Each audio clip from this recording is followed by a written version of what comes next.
Hello, I'm Jenefer, founder of Silk Helix, and today I'm talking HR and small business and why should you even care? Even if you're only employing one person, there are elements of HR that you need to be aware of and understand and get the best out of your business so that you can grow your business if that's what you're wanting to do. The first one is employment law. Employment law applies regardless of who you're employing, whether you're a business, whether you're a sole trader, whether you're employing somebody for domestic service within the household. If you are entering into an employment relationship or a relationship where somebody is providing service to you personally, they're either going to be an employee or a worker, and employment law will apply. In which case you need to be aware of the basics. You need to be aware of things like PAYE, making sure that you're paying appropriate tax, making sure that you've issued statement of particulars. But these things can become a challenge right from employing that first person, because you do need to be up to date. You do need to make sure that you know things like statutory minimum holiday entitlement, what to do if somebody goes off sick. So having somebody or something on your side that will give you that information is really crucial. The second one is performance management. Now this seems sort of grandiose and something big companies have, but actually even small companies, small employers really should be thinking about performance. Wages are expensive. People are probably your highest bill each month, and therefore you need to make sure that you get a return on that investment. You're not employing people for fun. You're employing people because you need them to be doing a job. You need them to be adding value.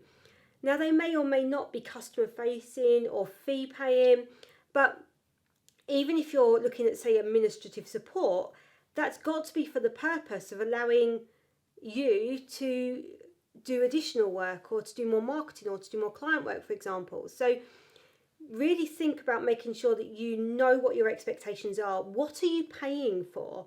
You're not just paying for someone's time, you're paying for their output, and that's what I would really focus on.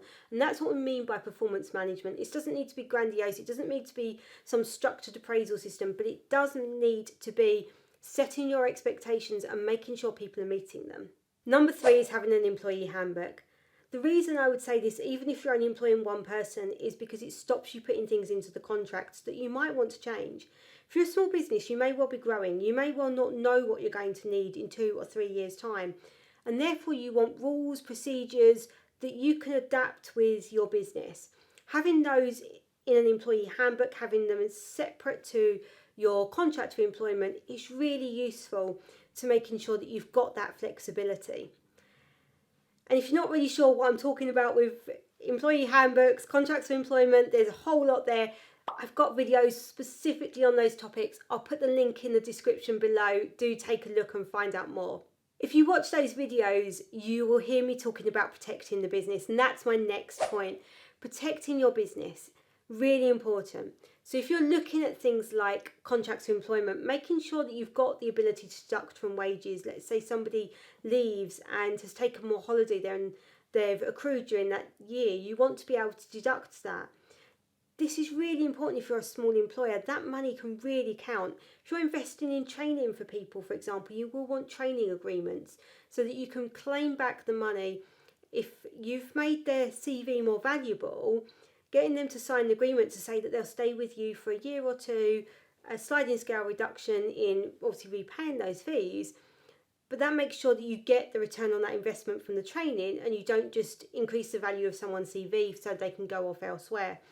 These are the things you need to be thinking about in terms of protecting your business. And even for a small employer, and actually even more so for a small employer, it can be a big loss if you don't put these things in place. And finally, absence management. If you've got somebody who goes off sick and you're a small employer, it really has a big impact. If there's only 2 of you and one person's gone, that's 50% of your workforce. That makes a huge difference. When you're planning the next quarter, you're planning the next year, you're doing that based on the fact that people will be there and that they'll be able to do the work. So absence management is really crucial. Making sure that you keep records of when people are off sick, the reasons they're off sick, so that if it becomes excessive, you can deal with it. And you know you can deal with these things.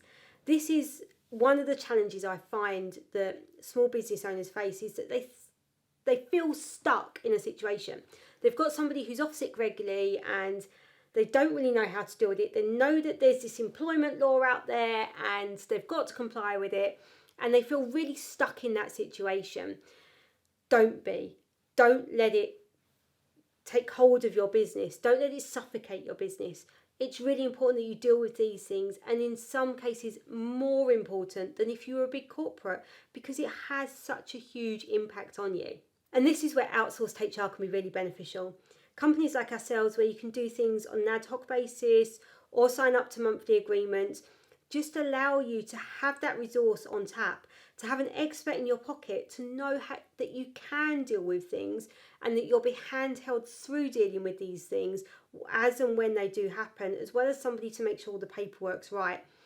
But there's also so much information out there, things like our YouTube channel, for example. Subscribe, click on the notifications, and make sure you don't miss a thing, and that will keep you up to date with what you need to know when it comes to employment law.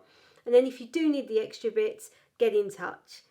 But for now, hit that subscribe and make sure you don't miss a thing.